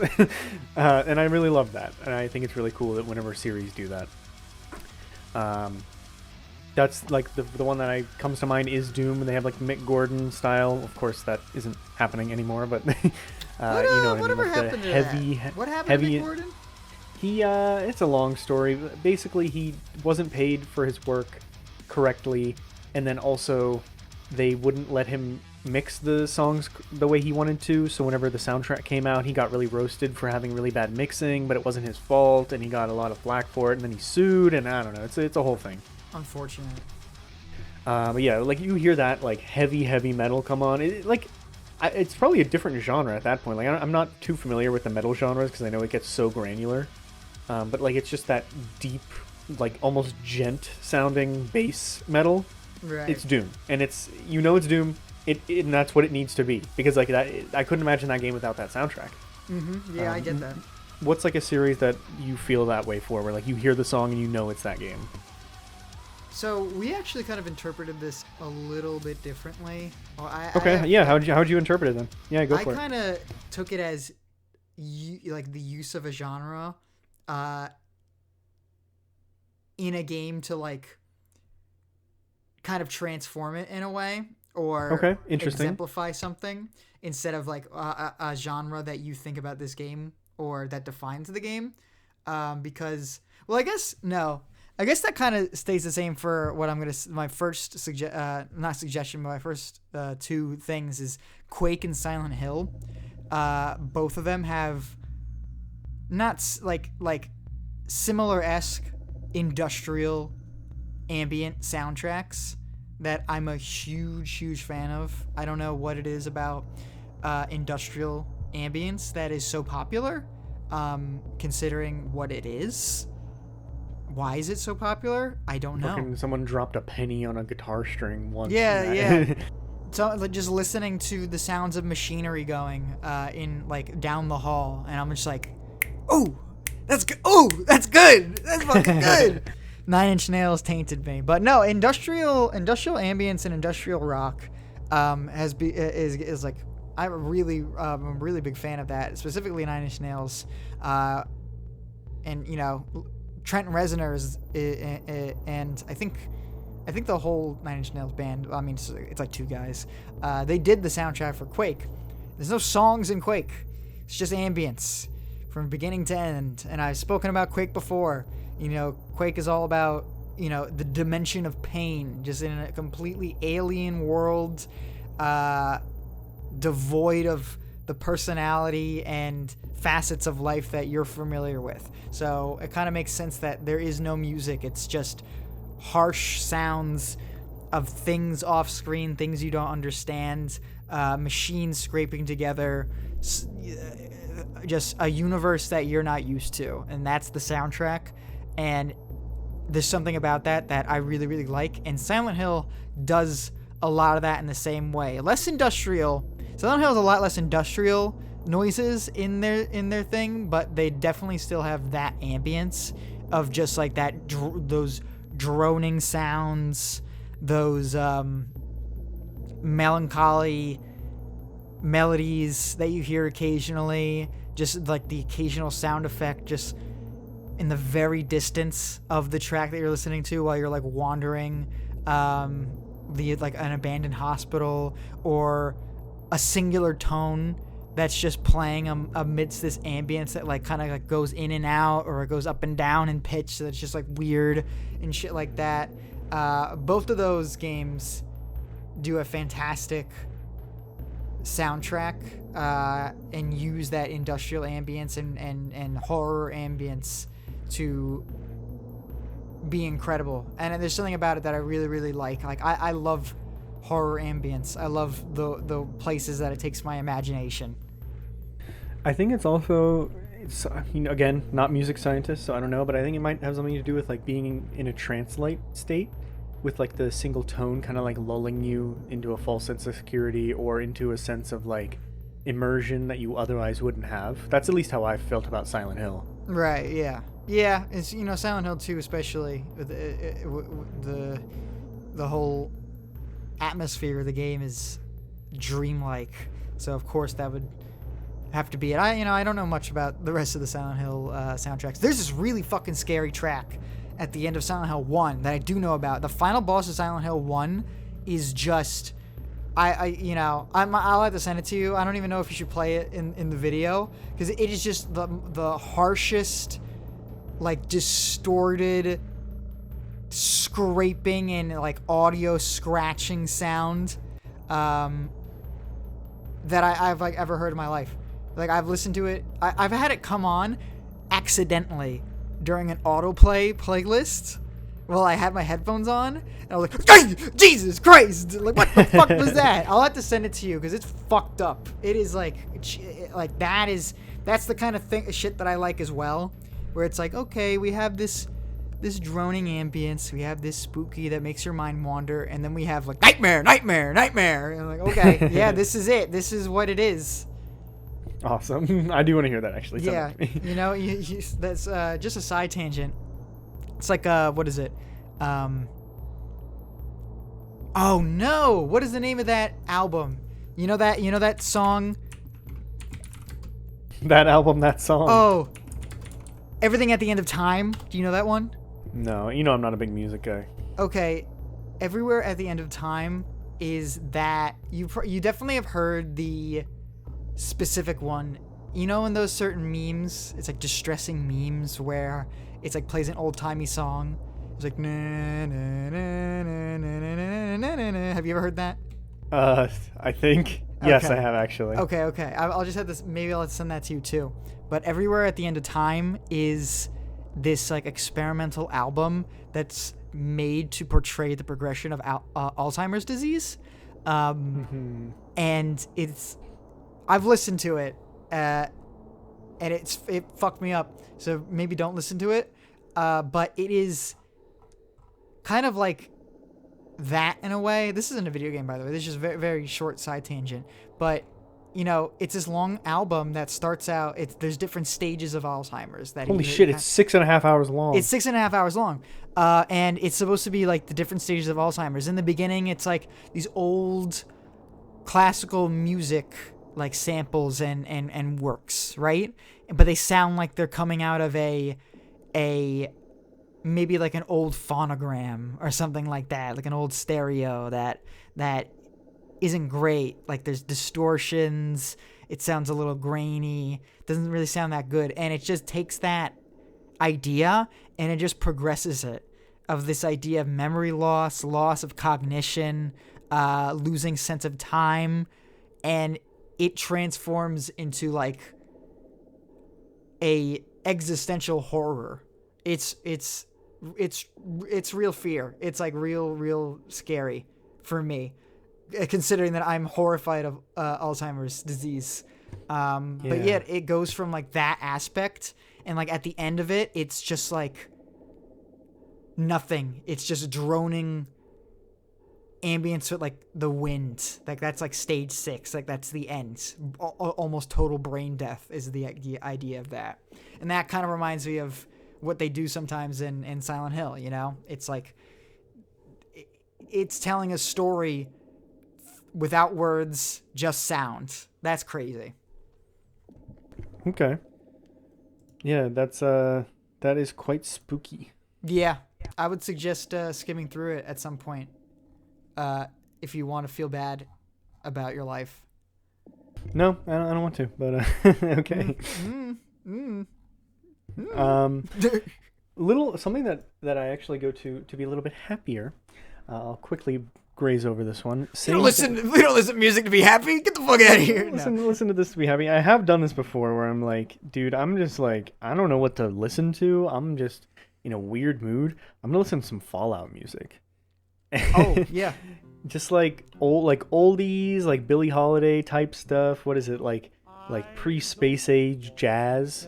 Yeah. Like they've cornered the market on that. You hear that in a game and you know it's a Fallout game. And if it's not a Fallout game, you're like, you're trying to be a Fallout game. That's funny. Yeah, guy who has only played Fallout. This sounds like a Fallout. I mean, game. No, like I'm kidding. be honest. Be honest. Is there any other game that's done that? I don't think. I am sure there are like some smaller indie games that I haven't heard of, but I don't think any big games have. Not the way Fallout does it. Maybe BioShock.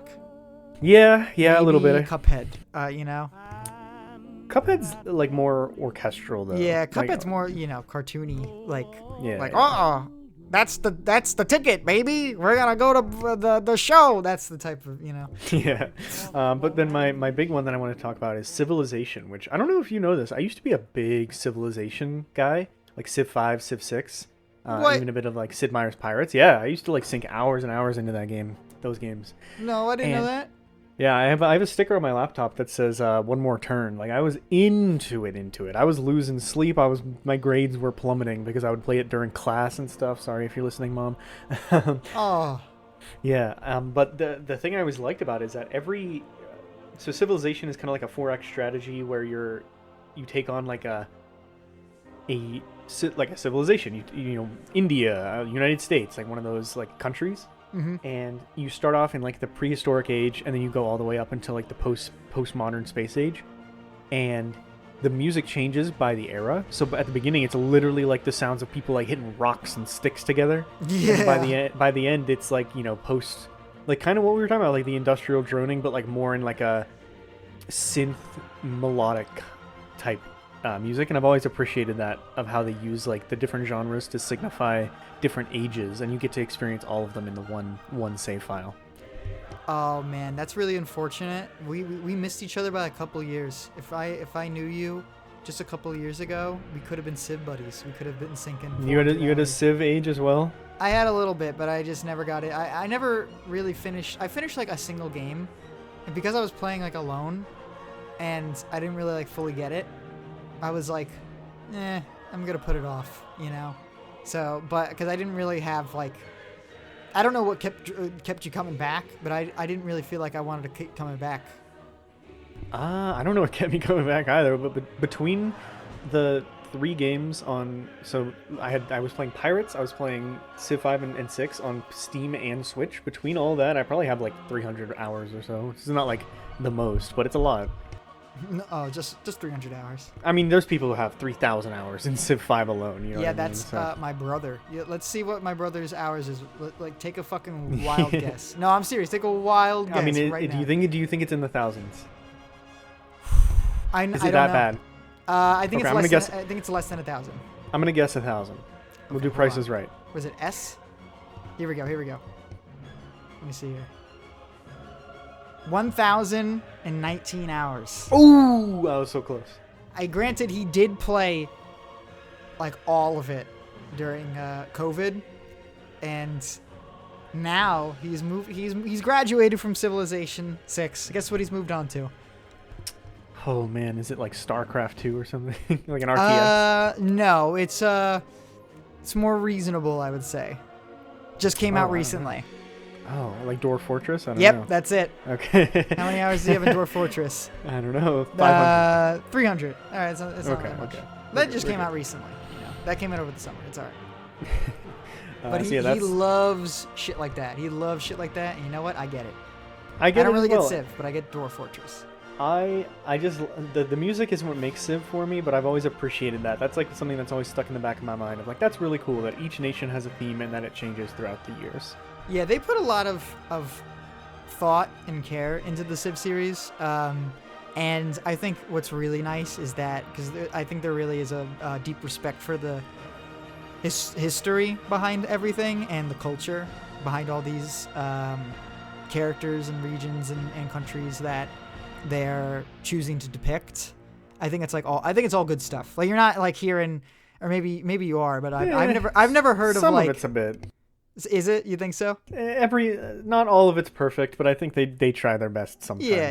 Because it's like cartoony. Gilgamesh is like this big fucking like himbo looking dude, which I always thought was kind of funny.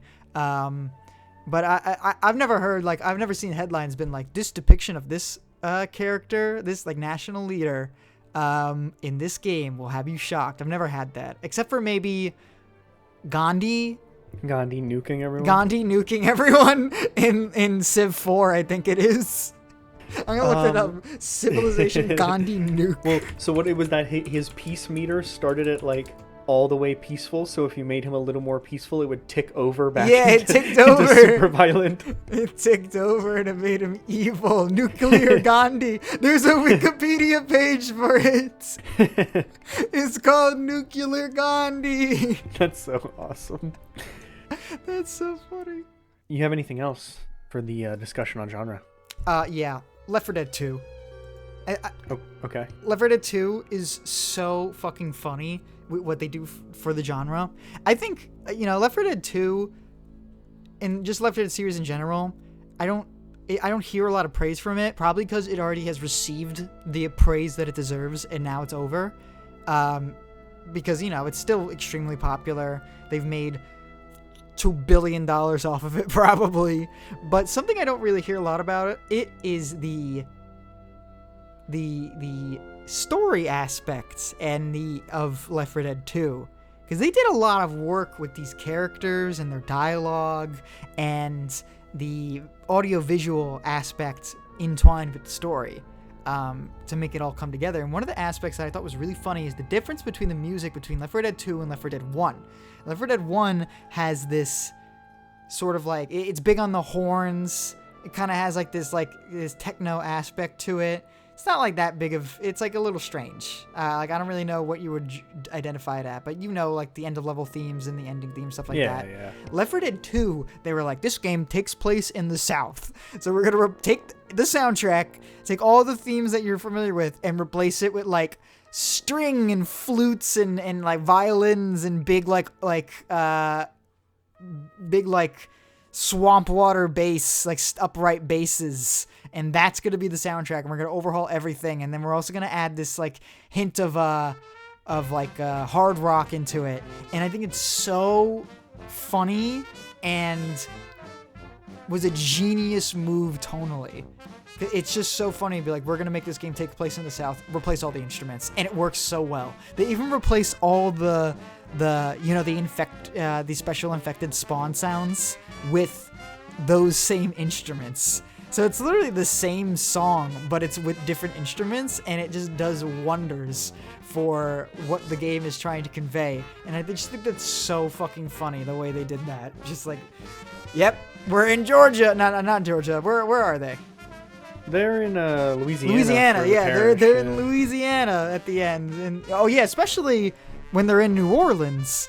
And the soundtrack all of a sudden has a ton of trumpets. Like, that's funny as hell. That's hilarious. I'm not certain if they do or don't, but I feel like Left 4 Dead 2 also uses dynamic music.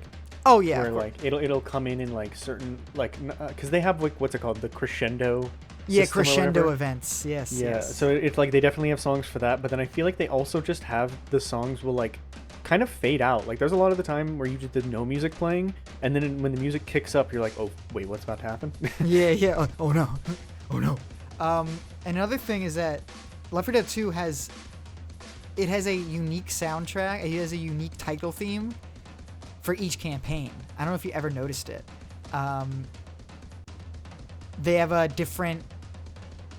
It's the same song, but they use different instruments to give it a different tone. No, I don't think I always assumed it was the same song. No, it's different. I mean, it is the same song, but it's different instruments. It's really funny. Probably the best example is that if you load up the title screen and it's the Dark Carnival title screen, it'll do like carnival music, and there'll be like a theremin that's the main instrument in the thing. It's like, that's funny. It's like really funny.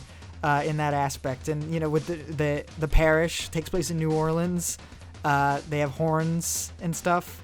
There's even a segment in the parish where you listen to the Saints go marching. Forgot about that. yeah. There's so much stuff with like music that is just, it's cute. Yeah, that's what I would call it. It's cute. It's like, oh yeah, we're in the South. This is cute. Yeah, absolutely. I love that shit. All right, quickly before we wrap up, let's get to our audience wrote in Yes, please. telling us what their favorite songs or soundtracks are. And the reason I want to bring this up now is because I knew that our first response was from Nolan Kelly, friend of the show, who said, and I quote, Rhythm Heaven Fever. I mean, like, come on now. So He's right. let's use that as an excuse to just talk about Rhythm Heaven real quick. Yeah, I knew this was get going to into the happen. rest of That's them. why I didn't talk about it earlier. I think that Rhythm Heaven music, it's like what's the guy's name? Like Sunko or whatever his name is. He perfectly amalgamated the genres of like pop and funk and like bizarro world music to make like this very unique soundtrack that I just love in all the games. I agree. I don't know. Yeah, I don't know if there's anything else to add to it. It's just like it's perfectly weird. It's catchy. I think something that we do have to probably talk about is the fact that the rhythm cues, the cues you're given in the game, are honestly a part of the song. Listening to the soundtrack on its own is like a lot of fun, but sometimes you're listening to a soundtrack and you're like, something's missing. Like you can't listen to Ringside without the wubba dubba dub. Is that true? Like Yeah, it's I know not what the you same. mean. It's part of the song, and it's so much like it's such a part of its identity. You know, me and you and our friends will quote the musical cues probably till we're dead because it's so funny and so catchy and just it's all perfect. It is, and like I have listened to some of the songs without the cues before, and it just feels empty. It's like listening to like the backing track to like a Queen song. Yeah, and you're like, what the fuck am I listening to right now? You accidentally play the instrumental version of a song and you start singing. And you're like, what the fuck? Yeah, it's like the karaoke version, but the lyrics are like part of the music, so it just feels like it's silent. Yeah, some songs are pretty good though. Some songs sound pretty fucking good. I also love their commitment to giving Karate Man vocal tracks. Oh yes, Karate Man is always a go. I always liked some of the special ones. What are they called? Like literally the special missions. The remixes? Oh, remixes. There we go. Yeah. Yeah, the remixes. I always like the ones where they have a song playing. There's the one in the Game Boy Advance one where it's like an edgy romance song. Yeah. And they got the monkeys with the leather jackets. Yeah, I love that one. I like the remix 6, I believe, on Fever as well. The one where it's like the it's like the old-timey Japan visually one, but I can't remember like what the song is called, but I like that one as well. Oh, I know that too. I know exactly what you're talking about. Okay, let's see our next write-ins. We have 2 from Sammy from Miami. Says the Super Mario Bros. Theme song fits the game perfectly, and he's right. That's one of those. What is it? Why can't I remember the dude's Koji Kondo joints, right? Oh yeah, Koji Kondo is great. He's like, what is this? What does this game make me feel like? Like just doo-doots, and that's what I'll make a whole song out of. These companies, like Nintendo and Square Enix, like they get a lot of mileage out of their music guys. Koji Kondo's been doing this for how long? Like what? But he's still putting out bangers, and I think know. it's because they invite them to be a part of the game process. So they have a long time to make these songs, and they also are like very intimate with the themes of the game and the gameplay itself. So they just know what the right vibe would be.